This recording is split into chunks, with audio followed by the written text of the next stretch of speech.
Começo de ano é sempre aquela época em que a gente para e pensa sobre o tempo, não é mesmo? E para ajudar nessa reflexão, hoje a gente vai mergulhar fundo na sabedoria de uma oração muito antiga, a de Moisés, lá no Salmo 90. A ideia é encontrar uma perspectiva que pode, de verdade, transformar o jeito como a gente encara cada novo dia.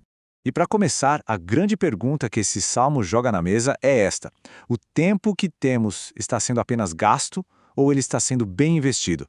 Sabe, a diferença entre uma coisa e outra é o que define a nossa jornada inteira. E para a gente entender como investir bem o nosso tempo, Moisés começa fazendo algo genial. Ele estabelece um contraste gigantesco que é a base de toda a oração. A natureza infinita, eterna de Deus, diante da nossa existência, que é um sopro. Pense um pouco nisso. Antes de qualquer coisa que a gente considera permanente, como as montanhas gigantes, Deus já existia.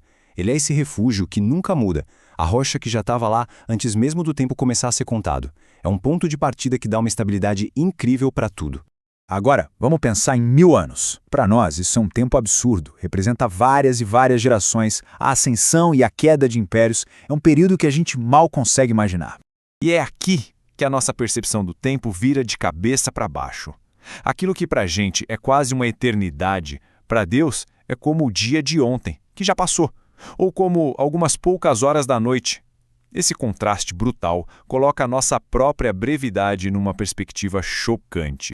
E o Salmo continua usando imagens muito poderosas para descrever a nossa vida. Diz que somos arrastados por uma correnteza, que somos passageiros como um sonho que a gente esquece ao acordar, ou frágeis como a grama, que de manhã está verdinha e à tarde já murchou. O contraste com aquela rocha eterna não podia ser mais claro. Bom, isso tudo nos leva para a próxima pergunta, que é bem lógica. Se a vida é tão curta e tão frágil assim, por quê? Qual é a razão por trás disso, segundo a visão do salmista? O texto não foge dessa pergunta difícil, não. Pelo contrário, ele vai fundo para tentar encontrar a raiz teológica dessa nossa condição de sermos tão passageiros e muitas vezes de passarmos por tanto sofrimento. A resposta que o Salmo apresenta é bem direta. A nossa fragilidade, essa nossa condição, é uma consequência de uma humanidade que se afastou do seu Criador e do juízo divino. É um lembrete de que existe uma ruptura fundamental na ordem das coisas. E o Salmo ainda aprofunda mais, dizendo que nada fica escondido. Sabe aqueles pecados secretos? Aquilo que a gente acha que ninguém vê? Eles estão todos expostos à luz da presença de Deus. E isso só intensifica o motivo da nossa condição ser tão difícil. Olha só, mesmo uma vida que a gente considera longa, 70, 80 anos, ela é descrita aqui como sendo, na melhor das hipóteses, cheia de cansaço e de problema. E a conclusão é impactante. Tudo passa muito rápido e nós voamos. A vida acaba de repente. Mas, depois de pintar esse quadro tão realista e até sombrio da condição humana, o Salmo não termina em desespero. Muito pelo contrário. É aqui que acontece a grande virada. O foco muda do problema para a solução, da lamentação para a oração. Esse versículo aqui, ele é o coração de toda a oração. O pedido não é por mais dias de vida, mas pela sabedoria para viver bem os dias que a gente tem.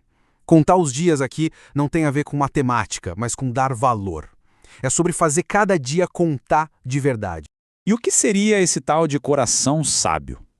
É exatamente isso. A capacidade de conectar o que é passageiro com o que é eterno. É olhar para cada dia, cada hora, como uma chance de investir em algo que dura, em algo que tem peso de eternidade. Então, a partir desse pedido central por sabedoria, a oração se desdobra em 5 petições muito práticas. Elas acabam servindo como um guia, sabe? Moldando 5 atitudes que são fundamentais para um cristão encarar um novo ciclo com a perspectiva certa. Essas 5 atitudes que a gente vê aqui, elas constroem um caminho de esperança. Começa com um pedido de compaixão, que é um reconhecimento de que a gente precisa de misericórdia. Depois vem a busca por satisfação na fonte certa. Um pedido por compensação, ou seja, que a alegria venha na mesma medida dos dias difíceis. Um pedido por revelação, para a gente conseguir enxergar a mão de Deus agindo em tudo. E por fim, a busca por confirmação, para que o nosso trabalho não seja em vão.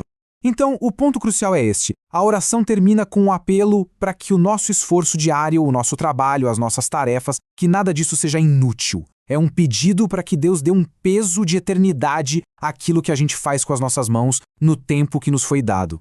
E isso nos deixa com uma pergunta final, para a gente refletir ao longo deste novo ano. No meio da correria dos dias, será que as nossas ações, os projetos e os relacionamentos que a gente constrói estão sendo investidos de um jeito que vai ecoar na eternidade?